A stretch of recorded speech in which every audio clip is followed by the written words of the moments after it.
Field Experience Analysis Project by Jenna Moser. My first observation was at Roundtown Elementary School, located at 570 Church Road, York, Pennsylvania 17404. I got to work in a general education kindergarten classroom. The dates I went to observe were October 5th, 19th, and 26th, 2016, from 8 a.m. to 12 noon. I had the pleasure of observing Mrs. Suzanne Petrie, who was a kindergarten teacher. While I was in her classroom, I got to see her class doing their morning meeting, their morning work, which consisted of some fine motor skills, language arts, gross motor skills, math, and then I would leave after the students went to lunch. There is a total of 19 students in Mrs. Petrie's class, 12 girls and 7 boys. Only 5% or one student was actually diagnosed with a disability.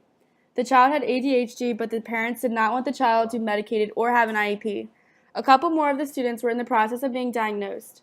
Majority of the students were Caucasian, but one student was African American and another was Asian.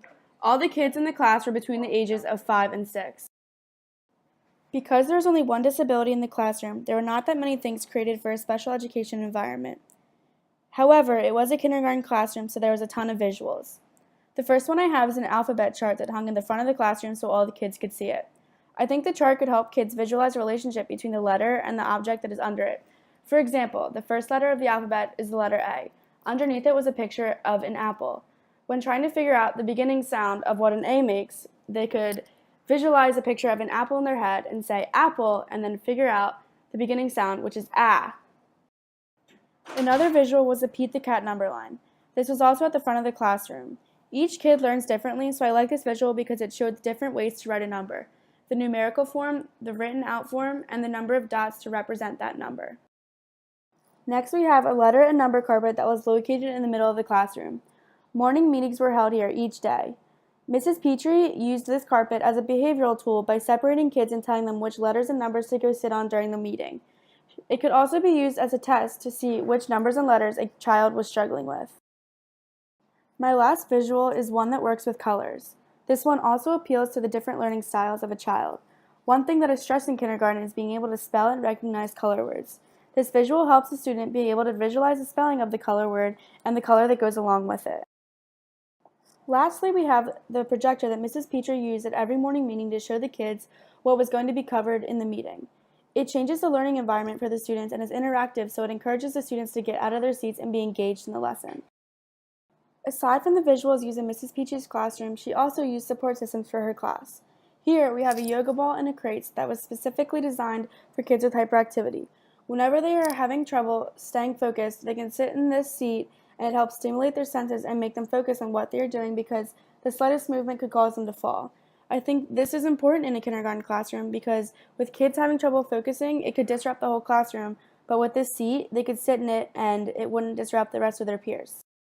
My next example is of a transition area. Although I never saw it being used, I could tell from class discussions that it was used for children who have a tough time transitioning from lesson to lesson. This area includes a small lawn chair, a bean bag, a large stuffed animal, and is located near the bookshelf and the cubbies in the back of the room. If a student was having a hard time transitioning from a lesson, they could easily remove themselves by go sitting in this corner and being distracted from the task at hand. Lastly, we have an organizational bin located next to Mrs. Petrie's desk. Each bin is labeled with the days of the week so the students can go to the day they were absent and get the work they missed. It also helps Mrs. Petrie plan out her lessons for the week and keep herself organized by housing each lesson she has to plan for the day. Before this observation, I had only one other experience working with special education students in the classroom. Last year in my high school, I was able to be a student teacher in an extended day kindergarten classroom that was full of students struggling to grasp the concepts of core subject areas. The difference between the class last year and my current class at Roundtown was that there were a lot more kids in the classroom last year that had IEPs. I fell in love with Roundtown and Mrs. Peach's class when I first walked in. She had their artwork hung up everywhere around the class and it made the classroom feel a lot more personalized. My belief on special education and inclusion have changed since beginning my observations. Before the observations, my belief on inclusion was that no matter what, every child should be absolutely fully included. After observing multiple classrooms, I realized that not all schools have the same resources. I now believe that full inclusion should be the goal until all strategies and resources have been fully exhausted. This experience has impacted my knowledge regarding special education by allowing me to have the opportunity to see the way kids are diagnosed and given IEPs and also how they interact in the classroom. A question I have about teaching students with disabilities would be, how do I alter a lesson plan to appeal to all of my students, those who have a disability and those who do not? In the future, I plan on incorporating different types of support systems to help children with disabilities stay as fully included as possible in a general education classroom. I think that students with disabilities should be treated like any other student because if not, they get put at risk for being excluded by their peers. Here's a documentation from my observation at Browntown Elementary. Thank you for watching my field placement analysis.